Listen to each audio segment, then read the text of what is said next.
Today we're going to be reviewing Metal Gear Solid 5 Ground Zeroes.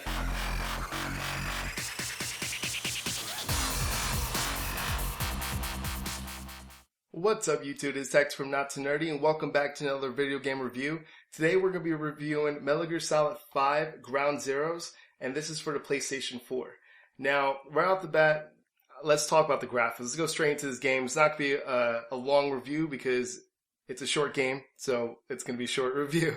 It's not too much to say about the game itself.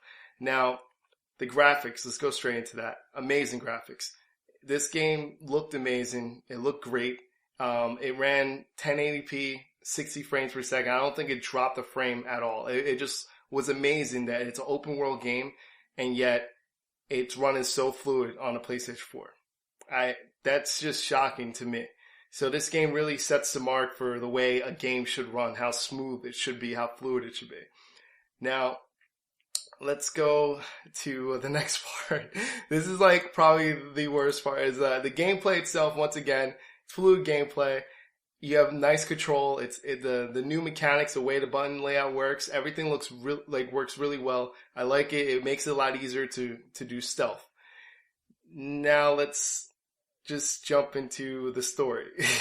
The story of the game, it pretty much takes place sometime after Peace Walker. So you have to go save two people, Chico and Paz. That's your mission. You get dropped down, you have to save those two people. You don't know where they are, you just drop down and you have to look for them. So right off the bat, you go ahead and you do those stuff. Well, there's different ways you could get to what you're trying to do. There's different objectives inside the game that you could do while you're trying to get the main mission done. So the first time I played the game took me about 48 minutes to beat. Yes, that's right. The main story took me 48 minutes to beat the first time. The second time around, I went even quicker than that. Now, here's the problem with that. This game was $30, okay? So a lot of people were not too happy with the fact that, the main mission's over in like that short amount of time, when there's games like The Walking Dead, for example, the episodic games, they're like 2 hours long and they're $5, So the fact that you have to pay $30 for something that's only about 40 minutes long for a main story, people weren't too happy about that. Now, I will let you guys know that once you beat the main story, it's about 10% done, the whole game. So just keep that in mind. After you're done the main story, there's a bunch of side missions that they have that you could do. It takes place at different times, but in the same exact area.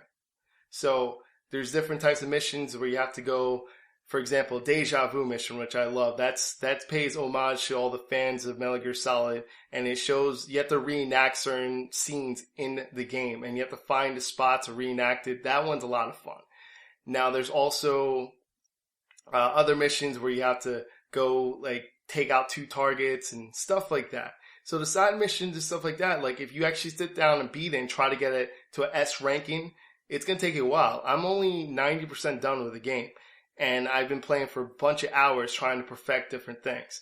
So if you're a Metal Gear Solid fan, this game will actually be worth the $30 for you. Now, if you're not a true diehard fan, you should not get this game. So this is a good game that you should not get. And if you haven't gotten it by now, since I did this review a little bit later, then you might as well just wait to either the price drops down to $5 or $10, or you might as well just wait till Phantom Pain comes out, because I'm sure there's going to be a collector's edition that's going to include that portion of it later. So you could do that as well. Going back to the Deja Vu mission, which I did like, is you can actually play as two hidden characters if you beat the game. And I definitely already did this walkthrough, so you guys should check that out. But you can play as Classic Snake, which is the Metal Gear Solid Snake. And you also have Gray Fox, sorry. Gray Fox, which is the Cyborg Ninja, original Cyborg Ninja, before Raiden and stuff like that from Metal Gear Solid. So that's pretty cool that they incorporated that for the people that got the PlayStation 4 edition. So, that stuff like that, that's great.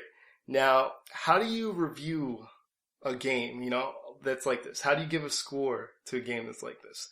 Well, I'm going to score it based off what I thought of it, obviously. But I'm going to base it off the actual game. Now, if you look at like I said, the graphics were good, the gameplay was good, the story was decent, it's short, and that was pretty much it. It's a short story, it's 2 missions, so you have to base it off that. If I give a rating to this game, the fair rating is an 8. And that's what I feel. Like the game itself looks amazing. It's 8 out of 10. But here's the catch, because I always, at the end of it, I suggest if you should get this game or not. I suggest you shouldn't get this game. So I know you're thinking, how am I rating this an 8 out of 10, but suggesting you shouldn't get it? Well, I suggest if you're not a diehard Metal Gear Solid fan, you shouldn't get this game. It's not worth the $30 for someone that's not a diehard fan. But if you are a diehard fan and you love Metal Gear Solid and you plan to keep the disc anyway, that's what I'm doing. I collect these discs and all that stuff, Metal Gear Solid, then it is worth it. But if you're someone that's not going to do that, it's not worth it. It may be worth $5, $10 later on. You might as well just wait out. And not to mention, this story is really really doesn't give you that much story there anyway. So you really don't need to play this game for the Phantom Pain anyway. So it's one of those games that's really not going to affect anything. You could just play the Phantom Pain and you're really not even going to need to know about this. So yeah, I give this game an 8 out of 10, but I also suggest you not buy the game. So, which is kind of weird. I don't think I'll ever say that too often. I don't think I'll ever say that again. There's not too many games that I give a pretty high score and then I just say don't buy the game. But that's pretty much it. I just want to let you guys know. I think I said in my last video, I'm going to say it again. This is just a temporary setting for game reviews. Pretty soon I'm going to have a green screen and do a lot of special effects. And I'll explain more about that later on to you guys. But I'm going to definitely do different things coming to this channel soon. So that's pretty much it. Hopefully you guys know now if you should get this game or not. You know, it's up to you guys, but I say that you should probably skip it unless you're a diehard fan. And yeah, so it's 8 out of 10. This is Hector from Not2Nerdy. I'm out. See you YouTube.